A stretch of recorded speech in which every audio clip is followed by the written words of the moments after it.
Good morning.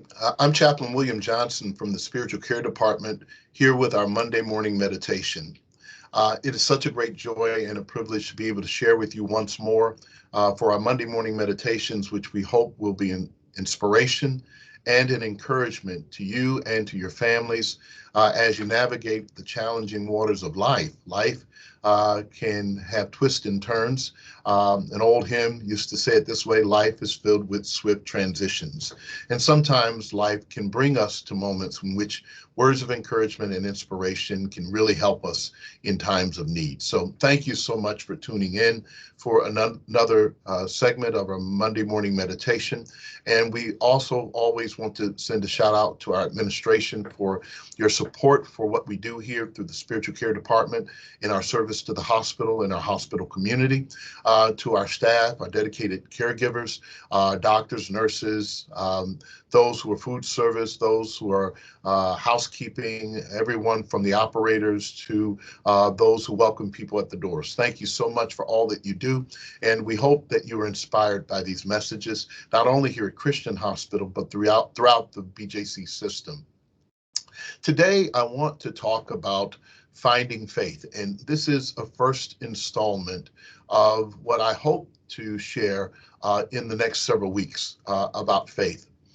Because our discussions about faith sometimes go and they're summarized simply in the word faith, but we're not quite sure what we mean by that or how to activate such a thing. And so today I want to talk about faith, and I want to, for this segment, talk about remembering faith. I'm encouraged always to see things that perhaps I had not seen before. And so that in reading scripture, I discover that there are always stories about faith.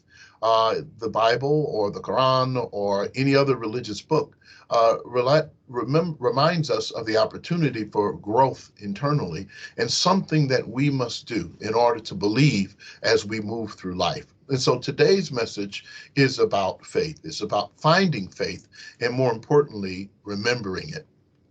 There's a story in the 17th chapter of Luke, somewhere at the very beginning, where Jesus is having some discussions with his disciples, and they ask him a question. In fact, they call them his apostles in this point, around the 5th verse of the 17th chapter, and they ask a question of Jesus as they're gathered around, as they often were.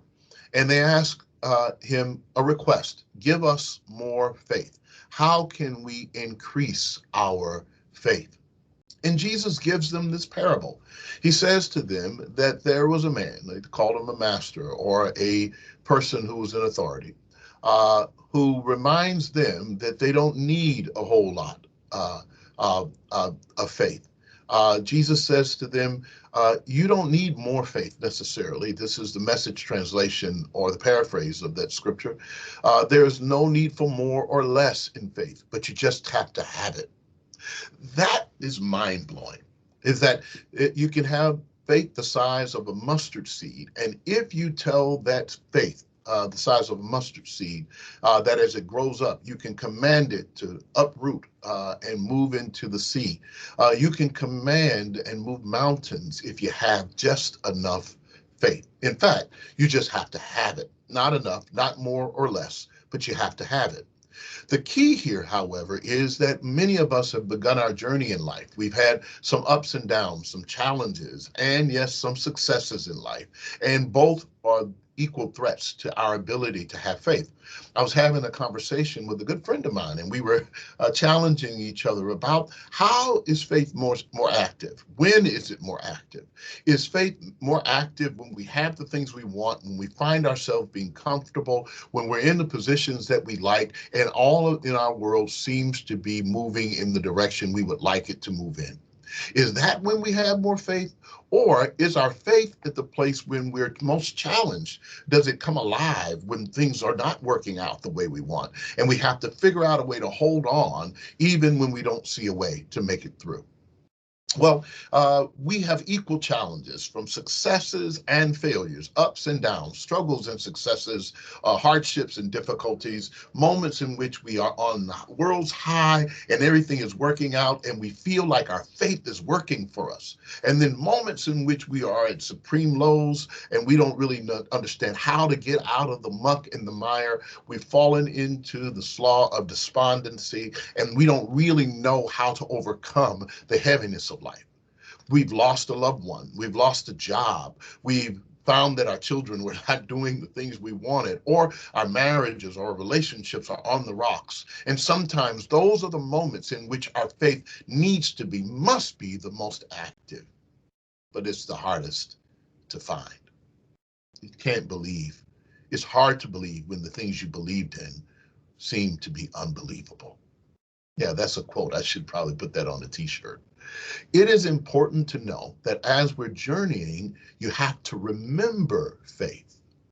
I believe that there's something in us, no matter how old or how young, that has been placed in us for things we used to believe in and how we were when we believed in them, whether it were our parents or grandparents, friends or loved ones, or whether or not we were scientists and we just believed what the science would bring, or whether we believed early on in our Sunday school classes or our religious teachings or whatever our background is, we may have discovered that there was a belief system of how nature and life moves, and we believed in something.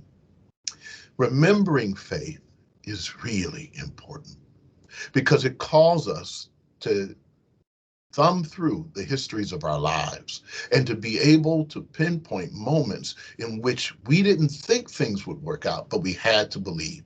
And in those moments in which we believed, we have a track record now, a portfolio of experiences to remind us that life does bring with it what we believe it will.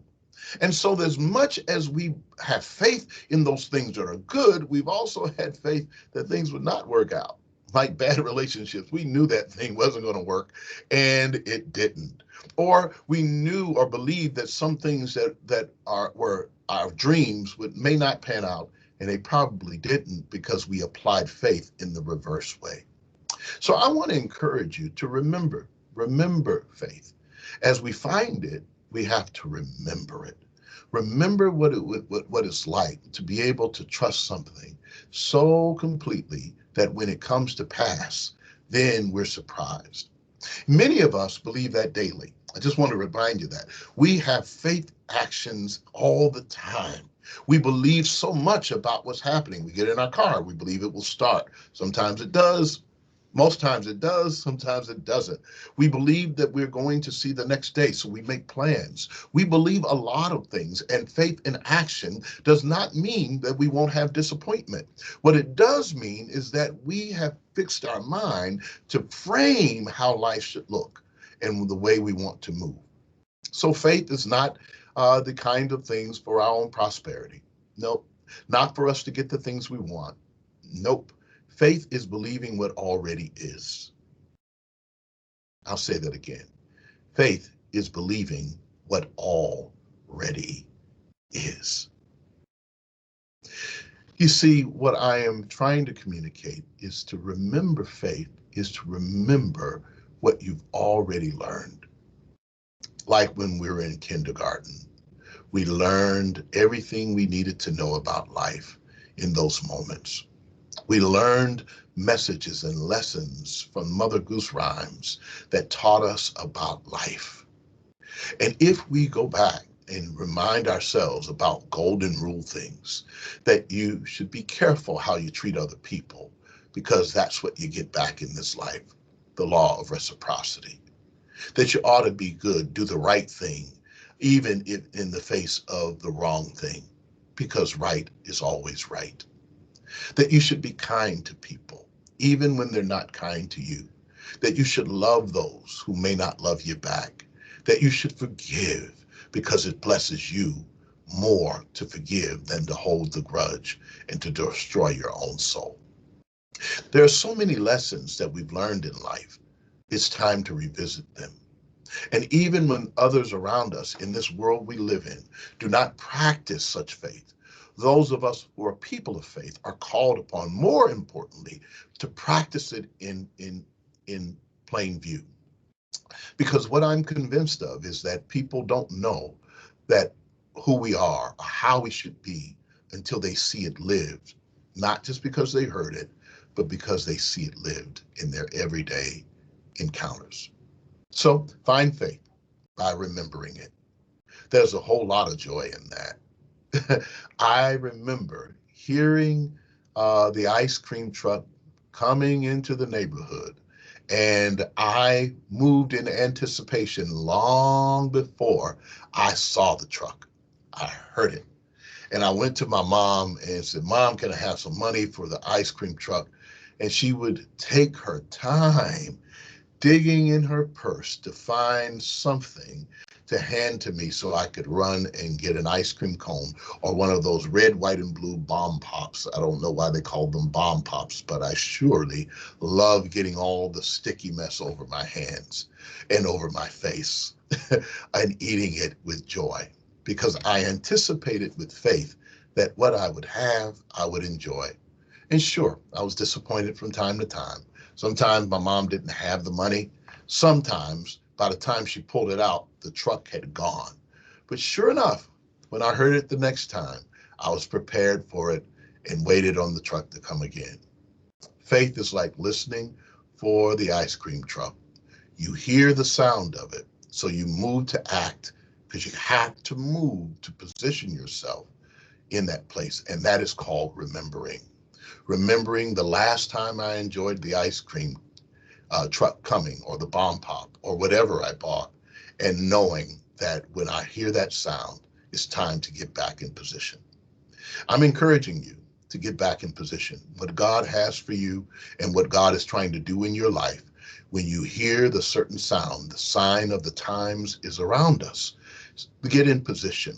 Move by remembering what it's like to have relationship with your Creator and get in position to receive and to be able to move on what you know. Have a great day. Have a great week.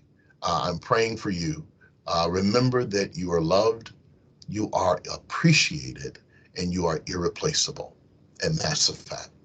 Have a great day and have a great week.